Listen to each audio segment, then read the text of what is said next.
السلام علیکم، آپ دیکھ رہے ہیں خراساچ، میرا نام مبشر لقمان ہے۔ کل آپ نے دیکھی تھی یہاں پہ ایک پریس کانفرنس، ایسی پریس کانفرنس 45 منٹ چلی اور سڑکیں سنسان ہو گئیں پورے ملک کی، اور بچے اور بوڑھے جو ہیں وہ گھروں میں دبک کر بیٹھ گئے اور بتایا گیا کیا کس قسم کی خوفناک سازش ہو رہی ہے، اور پھر رات کو 10:05 پہ وہ سازش بے نقاب ہو گئی۔ وہ اس وقت بے نقاب ہوئی جب اسی پروگرام میں آپ کو وہ ساری پلانٹڈ پریس کانفرنس کے متعلق کچھ چیزیں ہم نے بتا دیں۔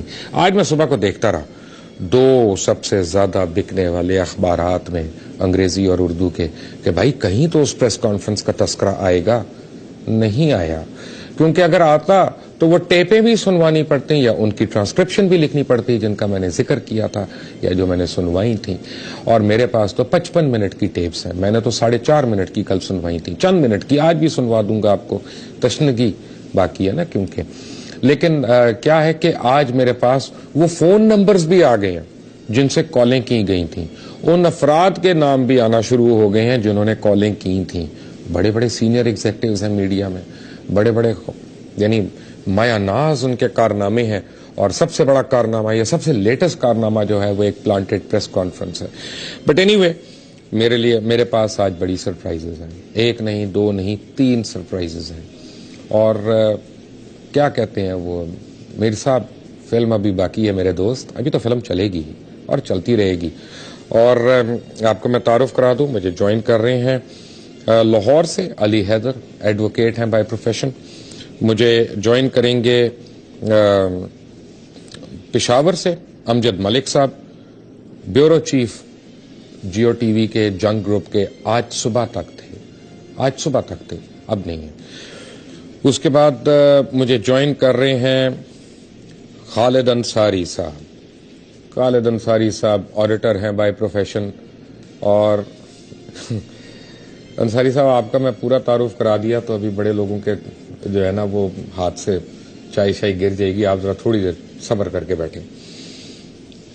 سب سے پہلے شروع ہوتے ہیں کل کی، جہاں پہ ہم نے فلم کی حصہ چھوڑا تھا نا، آج اس انٹرول کے بعد کچھ ٹیپیں سنتے ہیں کل کی پلانٹڈ پریس کانفرنس سے پہلے کی، اور جس طرح وہ بھونڈے انداز سے کی گئی، اور اس میں یعنی یہ باتیں بتانے کی کوشش کی گئی کہ ہم ان کے سوالوں کا جواب نہیں دے سکتے، لیکن ہم ان کی ذات پہ کیچڑ اچال سکتے ہیں۔ ہم نہیں کیچڑ اچالیں گے آپ کی ذات پہ۔ میر صاحب میرے پاس بھی ایک بڑی خاص ٹیپ آئی ہوئی ہے، میں نہیں چلاؤں گا وہ، آپ جو مرضی کر لیں، میں نہیں چلاؤں گا کیونکہ میں گری ہوئی حرکت نہیں کروں گا انشاءاللہ۔ تو لیکن یہ تو بہرحال پلانٹڈ پریس کانفرنس ہے، اس کی تو میں نے ٹیپیں سننی ہے، اور عوام کا حق ہے کہ وہ بھی سن لیں۔ ذرا آج دوبارہ سے سن لیتے ہیں کچھ چیزیں، پھر میں آپ کو نمبرز بھی بتاتا ہوں، نام بھی بتاتا ہوں۔ ہیئر دس۔ آج وہ آپ کے ادارے کی نا بڑی والی گاڑی آئی ہوئی تھی، جی وہ انتہائی بحالت مجبوری جب راستے میں وہ آیا، بولا بنے گا بھائی یہ پرنٹ والی مت لے جانا نا۔ وہ احتیاطاً میں نے اس کو تھوڑا آگے کھڑا کر دیا تھا تاکہ جگہ کے بالکل آگے نہ ہو نا، تو وہ اللہ نے بچت کرا دی۔ تو انشاءاللہ آج بڑی زبردست ملاقات ہوئی، اور جو بڑے والے صاحب تھے، بوڑھے صاحب، ان سے تو ملاقات ہی ہو سکی کیونکہ وہ ہماری کیونکہ مصروفیت ایسی ہو گئی تھی، تو انشاءاللہ وہ کہہ رہے تھے کہ کل پرسوں ملاقات کریں گے۔ سلیمان صاحب کی طرح ہمیں ملاقات کے لیے بلائیں صبح 10:30 بجے، کل صبح انشاءاللہ 10:30 بجے۔ تو میں نے کہا آپ سے پوچھوں، جگہ کے بارے میں پوچھو، لیکن آبویسلی انڈرسٹوڈ ہے کہ وہی پرانے والی جگہ پہ ہوگا، وہی پرانی جگہ پہ ہوگا۔ آپ یہ بھی ان سے پوچھ لیجیے گا۔ اور گاڑی کا آپ کو میں نے کہا یاد کرا دوں، تو کس طرح آپ کریں گے، یا میں اسی کو ڈرائیور کو فون کر لوں؟ نہیں وہ تو رینٹ کر رہا ہے، ٹھیک ہے کروا کے آپ کو نمبر دیتا ہوں، بڑی مہربانی، ٹھیک ہے؟ چلے نا، بہت شکریہ جی، بہت شکریہ۔ اچھا یہ جو آپ کرتے ہیں بار والا معاملہ جو کرتے ہیں، جی اس میں آپ کو زیادہ انکنوینئنس نہیں ہے؟ اور دوسرا سوال یہ کہ جب فار ایگزامپل آپ کب تک اس کو پیمنٹ کرتے ہیں؟ ایسا تو نہیں کہ اگر ہم گاڑی سے 3-4 دن گھنٹے کے لیے استعمال کر رہے ہیں اور آپ کو پورے دن کا وہ بلنگ کر رہی ہے، ایسا تو نہیں معاملہ چل رہا؟ آپ کے لیے جو میں کراتا ہوں نا وہ آورلی حساب ہوتا ہے، تو ہمارا جو ٹرانسپورٹ کا ڈپارٹمنٹ ہے میں انہیں کو بولتا ہوں کہ آپ ایک گاڑی باہر سے کرا دیں، بالکل، اور آپ وہ ڈرائیور سے میری بات کرا دیں، ان کو پتا رہتا ہے کہ میں کسی خاص کام کے لیے کر رہا ہوں جو ان کو نہیں پتا ہے۔ بالکل ٹھیک ہے۔ اور یہ آورلی بیسس پہ؟ ہاں یہ آورلی بیسس پہ۔ چلے الحمدللہ، مجھے تسلی ہو گئی۔ بالکل ٹھیک ہے، ٹھیک ہے۔ آپ میں بھی ان چیزوں کا بہت خیال کرتا ہوں، آپ بھی نہیں ماشاءاللہ یہ تو جب میں نے کہا نا آپ سے تو مجھے پتا کہ ماشاءاللہ ادارے کی طرف سے ہے، لیکن یہ مجھے صرف یہ تھا کہ جو ہے نا وہ زیادہ جو ہے نا وہ بوجھ نہ ہو، لیکن یہ آرڈی والا معاملہ بہت مناسب ہے آج کل. ہاں وہ نارمل اس پہ لیتے ہیں اور وہ بہتر یہ رہتا ہے تو بجائے اس کے آپ ٹیکسیوں ہوگا اور اس کا کریں اس سے بہتر ہے آپ کی ڈیڈیکیٹڈ. بالکل اور جس طریقے کا کام ہو رہا ہے اس میں یہ ضروری ہے مطلب بالکل اللہ خوش رکھے. آپ ریسپشن پہ اگر جائیں گے نا نیچے گراؤنڈ فلور پہ جی تو ہمارے ایڈمن کا ایک لڑکا ہے اظہر جعفری نام اس کا. اظہر جعفری، ہاں ٹھیک، وہ آ رہا ہے نیچے، وہ آپ کو گیسٹ ہاؤس دے جائے گا. اچھا ان لوگوں کو نہ آپ کے بارے میں کچھ پتا ہے بالکل ٹھیک ہے، نہ کچھ وہ ہے، بس یہ ہے کہ کہتے ہیں. سمجھ گیا. السلام علیکم. وعلیکم السلام جناب، کیا حال ہے؟ میں اللہ کا بہت شکر، آپ سنائیے. خیریت سے ٹھیک ہے؟ جی اللہ کا شکر. ہماری گپ شپ لگ گئی ماشاء اللہ بھائی سے. اچھا ذرا باس سے مشورہ کر لیں. باس سے مشورہ یہ کریں کہ ابھی جو ہم یہ ڈاکومنٹ چیز بنا رہے ہیں نا، اس میں یعنی اس کی ٹائمنگ کیا ہوگی، کیونکہ آگے 2-3 اور کام بھی کرنے ہیں نا جو کہ اس سے زیادہ ضروری ہے. بالکل صحیح. اچھا یہ اگر میرے خیال میں عثمان بھائی خود ان سے معلوم کرے تو وہ زیادہ بہتر نہیں. چلو ٹھیک ہے، میں عثمان بھائی کو بول رہا تھا. ہاں اس کی وجہ یہ ہے کہ یہ کانٹینٹ یہی دیکھ رہے ہیں نا. جناب والا اللہ خوش رکھے، میری بات ہو گئی سلمان صاحب سے، ان کا فون آ گیا تھا. جی بالکل، آپ نے مجھے بتایا. وہ مجھے کہہ رہے تھے کہ جواب بھائی کی بھی آپ سے بات ہوگی کہ میرے یہاں سے بات ہو گئی، تو وہ کہہ رہے تھے کہ بس آپ کی ارینجمنٹ کرنا ہے، ہم نے کرنا ہے، تو وہ جواب بھائی کوآرڈینیٹ کریں گے. تو میں نے کہا ہاں جی میں انشاءاللہ جواب بھائی سے بات کر لوں گا. تو اب انشاءاللہ بس ہم آپ کی چال کے لیے انتظار کر رہے ہیں، جیسی آپ کو فرصت ملتی ہے نا. اس پہ تو میں نے اس وجہ سے میں نے ہمارے پاس جو ایڈمن میں صاحب ہے میں نے ان کو لگا دیا 3 جگہ پہ. بالکل ٹھیک ہے. اور وہ 3 جگہ کیا ہے وہ سنیے آپ. میں نے ان سے کہا کہ ایک تو آپ مجھے کسی ہوٹل سے کر کے دیں. ٹھیک ہے، ایسا ٹھیک ہے بھائی. اگر ہم منتھلی بیسس کے اوپر ایک روم ایسا لے لیتے ہیں جو ایک کمرہ اور لاؤنج کے ساتھ روم ہو. لاؤنج بھی بے شک نہ ہو، صرف ایک کمرہ ہو، اچھا بڑا کمرہ اور ایک اچھا باتھ روم، بس 7 باتھ روم. آئے وہ کل طاہر اشرفی صاحب بھی ایک فوری طور پر پریس کانفرنس کر رہے تھے، کچھ انہوں نے علماء دین بھی بٹھائے ہوئے تھے اپنے ساتھ. طاہر اشرفی صاحب آپ کی بھی فون کال ایک مل گئی ہے مجھے، کیا کروں میں، اب فون کالز آئی جا رہی ہیں تو میں کیا کروں یہاں پہ. میں کہتا ہوں بھائی مجھے نہ بھیجو، پورا پاکستان جو ہے وہ مجھے ہی کوئی نہ کوئی چیز بھیج رہا ہے. طاہر اشرفی صاحب اپنی اور عماد خالد کی بات تو سن لیں، یاد آ جائے گا آپ کو بھی کہ آپ نے کون سا محاذ اکٹھا کرنا ہے. ہیئر دس. السلام علیکم ورحمۃ اللہ وبرکاتہ. وعلیکم السلام. کیا حال ہے آپ کی؟ خیریت سے ہے؟ آپ نے پہچان لیا جناب والا؟ بالکل پہچان لیا. آپ تو ایسے غائب ہوئے ہیں کہ بالکل ہی.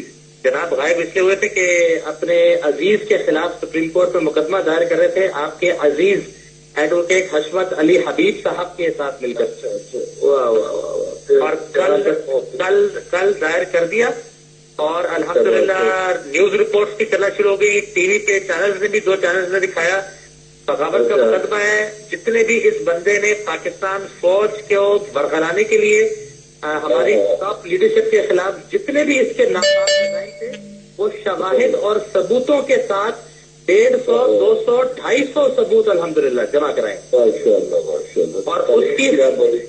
اور اس کی ابھی جو ہے نا وہ 3-4 دن کے بعد پتہ لگے گا کہ وہ ایکسپٹ کرتے ہیں کہ نہیں کرتے. وہ ابھی اسکروٹائز کر رہے ہیں اس کو، ایک طریقہ کار جو ہوتا ہے سپریم کورٹ کا.